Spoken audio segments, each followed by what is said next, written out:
एकजनाले चाहिँ मसँग बोलिरहे मलाई त कस्तो एक्लै बोलिरहे जस्तो लागेर सुनिरहेको छु तिमीहरूले बुझिरहेछ कि छैन है यो खास डेमोन्स्ट्रेट गरेर देखाउनु पर्ने यो अनलाइन अप्ठ्यारो हुन्छ मोरलेस त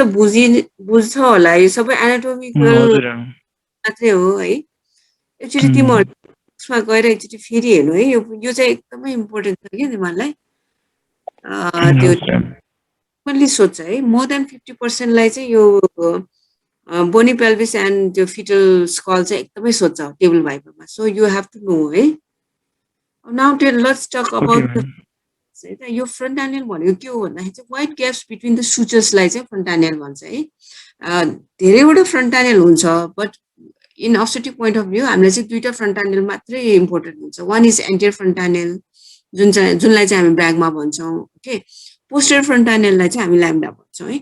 एन्टिरियर फ्रन्ट एनियल केले बन्छ त भन्दाखेरि it is form by the four sutures है एन्टिरियरली फ्रन्टल सुचर त्यसपछि आएर posteriorly sagittal suture laterally is coronal suture यो चाहिँ डायमन्ड सेपको हुन्छ अनि it is ossified in 18 months after birth यो पनि सोध्छ है एन्टिरियर फ्रन्ट एनियल चाहिँ कहिले ओसिफाई हुन्छ भनेर सोध्छ this is 18 months after birth है त्यो घाममा राखेर बच्चाहरूलाई तेल लगाइदिँदाखेरि यहाँनिर चाहिँ तेल लगायो भने यो छिटो बन्द हुन्छ भन्छ नि अब पहिला चाहिँ त्यस्तो भन्थे है त्यो चाहिँ तिमीहरूले याद गर्नु है त posterior front angle is also known as lambda हैन it is formed by the three sutures है के suture भन्दाखेरि चाहिँ anteriorly sagittal suture and posteriorly is lambdoid suture posteriorly भन्दा नि अलिकति laterally जान्छ posterior laterally चाहिँ के हुन्छ lambdoid suture भन्छ it is triangle in shape and during term pregnancy पुगेपछि it ossifies है डेलिभरीमा चाहिँ यो युजुअली बन्द भइसकेको हुन्छ okay as you can see this is the picture showing anterior front angle and posterior front angle है यो चाहिँ posterior front angle अरु पनि front angle हुन्छ which is not so significant अब anterior front angle is formed by the के sutures भन्दाखेरि this is frontal suture है यो frontal bone भयो यो parietal bone भयो यो चाहिँ lambdoid bone भयो है parietal bone दुईटा हुन्छ है right र left parietal bone frontal bone and lambdoid भयो है अब यो sutures frontal suture योलाई चाहिँ फ्रन्टल सुचर भन्यो हैन अनि यो चाहिँ कोरोनल सुचर भयो यो चाहिँ सजाइटल सुचर भयो यो चाहिँ ल्याम्डोइड सुचर भयो है यो सबै सुचर्सहरु पनि तिमीहरुलाई आउनु पर्छ and this is anterior frontanel this is posterior frontanel anterior frontal is made by anteriorly frontal suture right laterally is coronal suture and posteriorly is sagittal suture this is के भयो त this is anterior frontanel. A posterior frontanel is made by anteriorly is sagittal suture, posteriorly is lambdoid lambdoid suture भयो है यो दुईटा suture एन्टिरियर posterior यो दुईटा suture र यसलाई चाहिँ के भन्छ यो चाहिँ ट्रायंगल शेपको हुन्छ दिस इज डायमन्ड शेपको हुन्छ ओके यो मैले भनिहालेँ अब यसमा हामीलाई चाहिने भनेको चाहिँ ब्राउ व्हाट इज ब्राउ फेस भनेको के हो ओसिपुट भनेको के हो सिन्सिपुट भनेको के हो भनेर तिमीलाई सोध्छ ओके ब्राउ भनेको तिमीहरुको फेसमा तिमीले यु क्यान इमेजिन है हात राखेर हेर्नु bounded on the one side of the anterior fontanelle है अघि भनेको एन्टिरियर फ्रन्टानेल देखि anterior fontanelle and coronal suture and other side चाहिँ नि root of the nose or supraorbital मैले पिक्चर भन्ने हो है चाँडो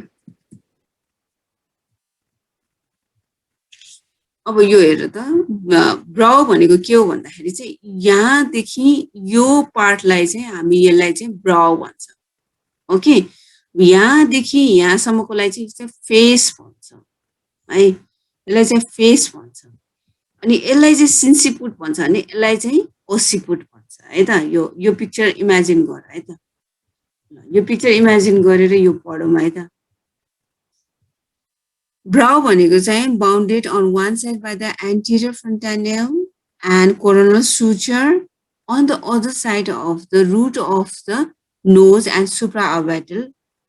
बोर्डर है यो भनेको चाहिँ ब्राउ भयो हाम्रो जुन निधार भन्छ नि निधारलाई चाहिँ ब्राउ भन्यो है अब फेस भनेको चाहिँ अब ब्राउको तललाई चाहिँ face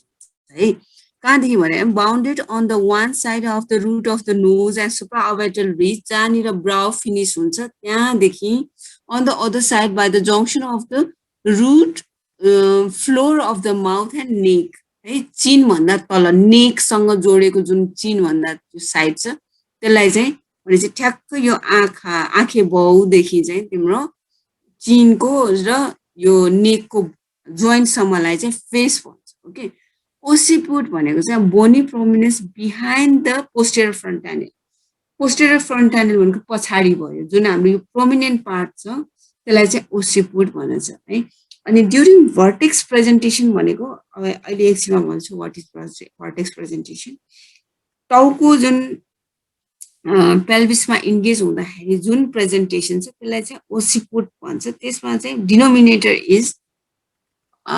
denominator of the vertex presentation is occiput है तिमीहरूलाई त्यो denominator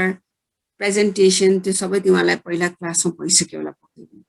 What is sinciput is the area of the anterior frontanel. Area of the anterior frontanel and corresponds to the area of brow. Area of brow like sinciput bhन्छ. Area of the posterior frontanel is occiput. पछाडिको चाहिँ है. What is vertex? तिमीलाई यो पनि सोध्छ what is vertex भनेर सोध्छ है. It is a quadrangular area, हैन quadrangular area हो which is anteriorly bounded by the anterior frontanel and coronal suture. है. Posteriorly is posterior frontanel and the lambdoid suture, and laterally it is an imaginary line passing through the parietal eminence. Okay, parietal eminence but यो जुन line छ यसलाई चाहिँ के भन्छ यो quadrangular area is known as vertex. यो चाहिँ तिमीलाई सोध्छ है सो त्यो के भन्छ तिमीलाई एउटा फिटलको स्कल दिन्छ अनि vertex देखाऊ भनेर भन्छ हैन vertex देखाऊ भनेपछि के भन्नु पर्यो त this is quadrangular area bounded by anterior frontanel and the coronal suture, posteriorly posterior frontanel and lambdoid suture, and laterally a line imaginary line passing through the parietal eminence. Okay, this is vertex. Oh, यसमा frontal suture यो त anatomy हो तिम्रो revision interior suture भनेको चाहिँ नि between the two frontal bones, sagittal suture भनेको चाहिँ between the two parietal bones, coronal suture भनेको between the parietal and frontal bone, lambdoid suture भनेको चाहिँ parietal and occipital bone, temporal bone भनेको between inferior border of the parietal and upper border of the temporal bone. यो चाहिँ नि तिमीहरुको यो picture भयो anterior frontanel, posterior frontanel, this is frontal bone, this is parietal bone, this is temporal bone, this is occipital bone. है अब यो दुईटा anterior frontanel के रे दुईटा frontal bone ला frontal suture भन्छ यसलाई हैन यो जुन अघिको नामहरु छ यो frontal suture, sagittal suture यिनीहरु चाहिँ है यो चाहिँ frontal suture भयो हैन यो चाहिँ coronal suture भयो है between these two bone यता यो दुईटी parietal bone को यो बीचको लागि चाहिँ के भन्छ त sagittal suture भन्छ ओके अनि त्यसपछि आएर यो coronal suture भयो यो lambdoid suture भयो है अब यो हामीले vertex किन पढ्नु पर्छ त what is the importance of the vertex है the presenting part is in normally fully flexed attitude of the head is known as vertex presentation हुने बित्तिकै के भयो त it is the presenting part in normally fully flexed attitude of the head है the part felt during the pelvic examination हामीले pelvic examination गर्दाखेरि fetal को जुन head feel गर्छ that is vertex है अनि engaging diameter of the vertex is suboccipitobrachmatic fully flexed हुँदाखेरि चाहिँ it is 9.5 centimeter as I have already told है again mainly female pelvis पढ्दाखेरि outlet is सबभन्दा shortest outlet is 10 to 10.5 centimeter हैन यो यसमा चाहिँ के हुनु पर्यो त यो हेड चाहिँ सबभन्दा longest dimension 9.5 centimeter यहाँबाट छिर्नु पर्यो है भन्दाखेरि if आउटलेट चाहिँ यो भन्दा सानो 9.5 भन्दा सानो भयो भने चाहिँ बेबी त्यहाँबाट इन्गेज हुन सक्दैन अब यसमा पनि हामीले डायमिटर्सहरु पढ्नुपर्छ फिटल स्कलको हैन के डायमिटर हुन्छ भन्दाखेरि चाहिँ बाइपराइटल डायमिटर भनेको एउटा पराइटल बोनबाट लेफ्ट राइटबाट left parietal diameter is known as biparietal diameter it is between the parietal eminence दुईटा parietal eminence it is greatest transverse diameter 9.5 centimeter okay अब ओसिपिटो भनेको पछाडी भयो हैन सब ओसिपिटो भनेको ओसिपिट भन्दा अलिकति तल सब ओसिपिटो ब्रागमा सम्म गयो भने है ब्रागमेटिक भनेको चाहिँ यो एन्टेरियर फ्रन्टानेल छ हैन एन्टेरियर फ्रन्टानेल सम्म एउटा प्लेनलाई चाहिँ के भन्छ त सब ओसिपिटो ब्रागमेटिक भन्छ which is again 9.5 centimetre okay अनि त्यसपछि आएर सब ओसिपिटो ब्राग फ्रन्टल भनेको चाहिँ ओसिपिट भन्दा तल सब ओसिपिटो फ्रन्टल भनेको फ्रन्टल बोन सम्म प्रोमिनेन्ट फ्रन्टल बोन सम्म भयो भने इट इज 10.5 सेन्टिमिटर है presenting diameter of the partially flexed head ओसिपिटो frontal it is 11.5 centimeter root of the it is the plane from root of the nose of the most prominent point to the occiput लाई चाहिँ occipito frontal भन्छ यो चाहिँ डिफ्लेक्स हुन थाल्यो है fully flex attitude मा चाहिँ बच्चा डेलिभरी हुन्छ जति जति डिफ्लेक्स हुँदै गयो you can see that the diameter has become longer 11.5 centimeter this will not pass through the subs by from the outlet है डिफ्लेक्स हुन थालेपछि त्यो आउटलेटबाट छिर्न सक्दैन किनभने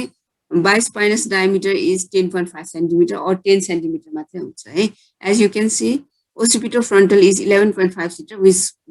it will not pass through the outlet mentovertical भनेको चाहिँ नि chin to the most prominent part of the occiput is mentovertical it is again 11 centimeter यो भनेको चाहिँ एकदमै डिफ्लेक्स भयो भन्ने बुझिन्छ है सब मेन्टोब्राग्मेटिक पनि भन्छ अर्को चाहिँ मेन्टो भन्दा माथि एकदमै डिफ्लेक्स भयो हाइपर डिफ्लेक्स नै एकदमै फुल्ली डिफ्लेक्स भयो भने चाहिँ 9.5 सेन्टिमिटर हुन्छ okay this is the picture showing अघिकै यो डायमिटर है त number 1 this is your frontal bone देखि सब ओसिपिटो this is सब ओसिपिटो pragmatic भनेको एकदमै flexed attitude मा भयो भने चाहिँ it can pass through this inlet cavity and outlet okay अब सब ओसिपिटो नम्बर 2 is सब ओसिपिटो भनेको चाहिँ ओसिपिट को तल है सब ओसिपिटो frontal bone सब ओसिपिटो frontal अलिकति डिफ्लेक्स भयो भने यो हुन्छ है अनि त्यसपछि ओसिपिटो सब नभएन अब ओसिपिटो भन्ने चाहिँ ओसिपुटबाट है ओसिपिटो फ्रन्टल दिस इज ओसिपिटो फ्रन्टल है अब अर्को इज मेन्टो भनेपछि यो भयो हैन मेन्टम भयो हाम्रो है मेन्टो भर्टिकल है भर्टेक्समा मेन्टो भर्टिकल अनि दिस इज सब मेन्टो ब्राग्मेटिक है यो ब्राग्मा भयो नि हैन सब मेन्टो ब्राग्मेटिक and biparietal diameter भनेको चाहिँ यो है दुईटा parietal diameter को prominent part बाट biparietal diameter okay this is the rough idea of the fetal skull यो चाहिँ तिमीहरुलाई सोध्छ है यो यिनीहरु चाहिँ सबै तिमीहरुलाई टेबल 5 मा सोध्छ अब यसमा यो क्लासमा तिमीहरुलाई एकदम पढ्नु पर्ने भनेको चाहिँ राइट डाउन द क्वेशन्स है के क्वेशन सोध्छ भन्दाखेरि चाहिँ गएर अब पढ्नु फिमेल पेल्भिस को चाहिँ तिमीलाई इनलेट सोध्छ what is inlet what is cavity what is outlet true pelvis को है अनि इनलेट मा चाहिँ what are the diameters of the inlet भनेर सोध्छ ओके इनलेट को नाम थाहा हुनु पर्यो अनि त्यसको डायमिटर थाहा हुनु पर्यो क्याभिटी को त्यति सोध्दैन हैन अनि आउटलेट को सोध्छ आउटलेट को डायमिटर्सहरु सोध्छ एन्टिरियर पोस्टेरियर ल्याटरल डायमिटर अनि आउटलेट को त दुईटा डायमिटर हुन्छ त्यसमा चाहिँ हामीलाई अब्स्टेटिक डायमिटर सोध्छ तिमीहरुलाई एनाटोमिकल भन्दा पनि अब्स्टेटिक डायमिटर सोध्छ आउटलेट सोध्छ है त्यो चाहिँ भयो तिमीहरुको बोनी पेल्भिस अनि पेल्भिक रिम को नामहरु सोध्छ एन्टिरियर टु पोस्टेरियर भने पनि भयो पोस्टेरियर टु एन्टिरियर भने पनि भयो this are the questions from the pelvis. अब फिटल स्कलमा चाहिँ तिमीलाई कुन कुन बोनले बनेको हुन्छ भनेर सोध्छ हैन। वाट इज भर्टेक्स भनेर सोध्छ, वाट आर द सुचर्स भनेर सोध्छ, वाट आर द फ्रन्टानेल्स भनेर सोध्छ, कहिले ओसिफाई हुन्छ त फ्रन्टानेल भनेर सोध्छ, what are the diameters of the fetal skull भनेर सोध्छ, what is the engaging diameter भनेर सोध्छ,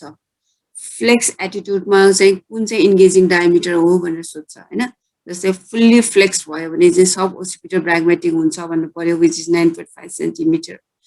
अनि डिफ्लेक्स्ड हेड भयो भने चाहिँ कुन इन्गेजिङ डायमिटर हुन्छ भनेर सोध्छ। यो सबै सोध्ने क्वेसन्सहरू है तिमीहरू प्लिज गो एन्ड एकचोटि पिक्चर्सहरू हेरेर एनाटोमी चाहिँ नि रिभिजन गर्नु है त। ल thank you very much. I